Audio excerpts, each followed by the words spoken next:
You're a worthless speck of dust on the tapestry of history. No one will remember you for the lives you've saved. Only the pain you've caused. The streetlights and the ravers and my trails of misbehavior, lost in liquid nights and whirling disco lights. Disco Elysium, to me, was about how we can struggle to change ourselves, but we're still the same assholes underneath. On a basic plot level, you play as a detective sent out to a decaying town called Revachol to solve a murder. But there's a catch. We start with the old RPG conceit that you're playing as a character who just got a massive dose of amnesia, so we find out who you used to be and become someone new in the process. Those things are not mutually inclusive. I do believe a large chunk of your actions, and the kind of cop you turn out to be, does have an effect on your past.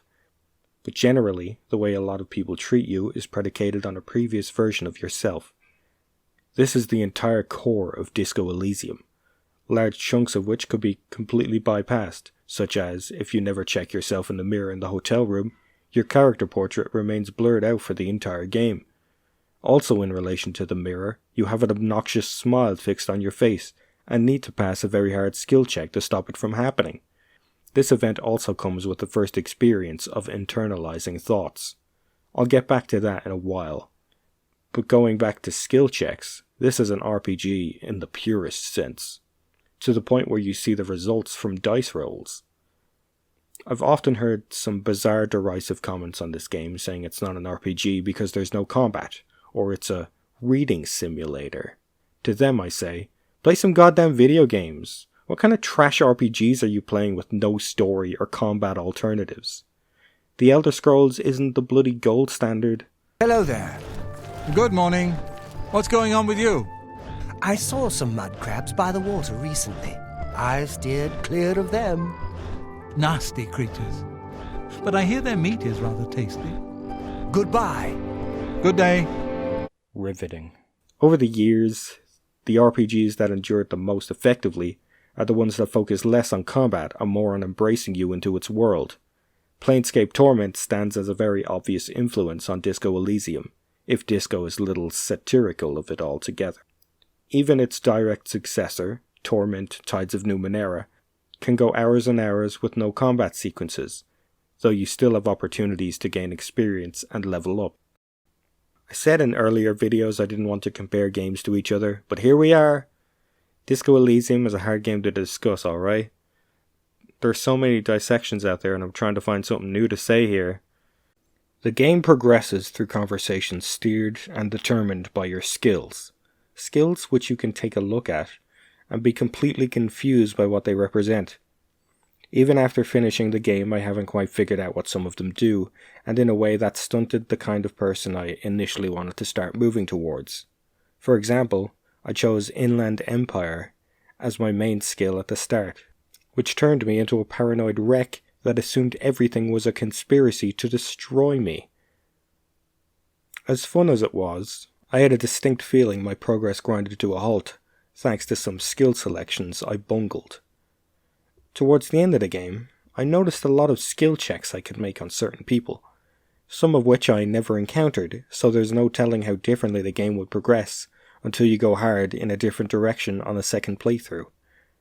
Now, there's numerous ways to improve your skills that I should get into, like the leveling up of course and the equipment you wear. But the most interesting part of progressing through the game is the ability to internalize ideas you have. There's levels of this system that I don't understand, like how this connecting string makes any sense, or whether or not I really regret forgetting some ideas so I can invest in more that give me better stats or higher skill thresholds. Going back to an earlier point, the first time you should encounter this feature is when you see your hideous smile in the mirror. You first get the option to liken yourself to a superstar, giving you the superstar cop thought, but I aimed for a different check, which likened the smile to an in-world celebrity by the name of Guillaume Le Million. I Failed that check recording this demonstration, so that ruins the whole exercise. But if you succeed, you get the Guillaume idea like I did in my first playthrough.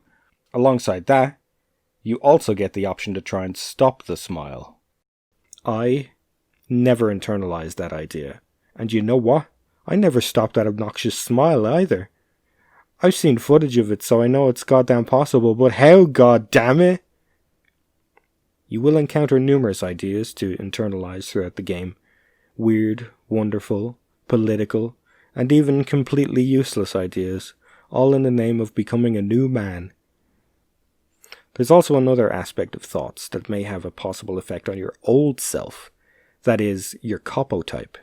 As you talk to people, there's ways you communicate as a cop, ranging from sorry cop, who apologizes all the time, apocalypse cop, who constantly heralds the end and calls himself Tequila Sunset, and hobo cop, the homeless cop. Your political stance doesn't seem to have an effect on your old self, but it is measured much the same way as your copo type in the menu screen. I try to be ambiguous here, but I talk about the ending a bit, and the very idea could be considered a spoiler. To sum it up, I was very disappointed with the mystery, or rather, the resolution of it. I don't have the feature that allows me to set a timestamp on the video, so check the top of the description or skip to this time.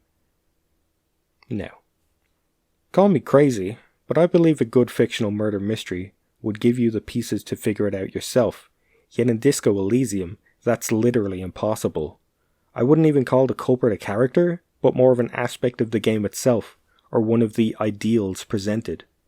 It also doesn't help that a partial resolution and explanation for the whole thing is determined by one of the side quest strings being completed or not, something that the game kind of pushes you to go back to do before reaching the point of no return. I have more I can say on this, but even through ambiguity, I could easily ruin the ending.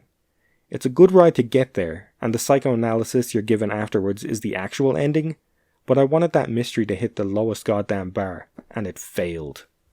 So, we've come into this politically charged world. We got some different kinds of racists, communists, a crypto-fascist, anarchists, capitalists, and you. A blank slate ready to tell people the working class deserves better, if that's what you're into. While often hilarious and definitively satirical, I find the absolute extremes when it comes to the ideals presented in the game a bit hard to handle, and was kind of pushed more centrist over the course of my first playthrough. I did eventually bite the bullet and accept those extremes, declaring myself at the end as a massive communist, because sitting out is for cowards. I do think this may be a perfect time to have released a game with such polarizing ideals, as whether we like it or not, that's where we are. Even games are now explicitly measured by their politics, despite insistence from the very people who do so saying that they shouldn't be. Without that climate, Disco Elysium would have probably gone completely under the radar. God, I spent a lot of this review calling people out, and you know what? I think it's entirely appropriate for a game like this to come with that baggage.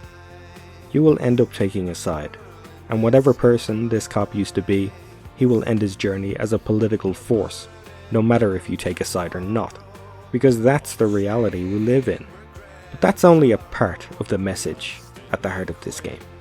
What you should really take away from this game is to learn from your mistakes and do better, because those little voices in your head, sure as shit, ain't gonna do it for you.